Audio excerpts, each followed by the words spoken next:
靈修分享日期2025年3月31日，經文民數記7章10至89節。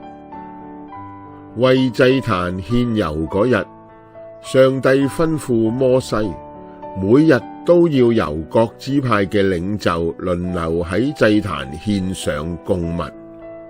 12支派嘅供物包括每支派一個盛滿油調細麵嘅銀盤，一個銀碗，一個盛滿香嘅金碟，以及燔祭、贖罪祭同埋平安祭。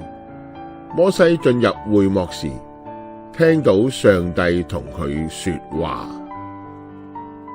昔日各支派嘅領袖輪流服侍上帝，如同一人。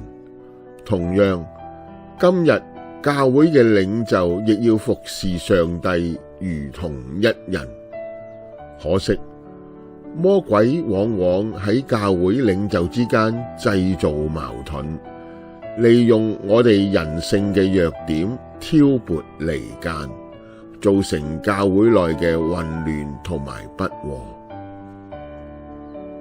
看啊，弟兄和睦同居是何等的善，何等的美！這好比那貴重的油澆在亞倫的頭上，流到鬍鬚，又流到他的衣襟；又好比黑門的甘露降在錫安山，因為在那裏有耶和華所命定的福，就是永遠的生命。詩篇133篇1至3節。阿們。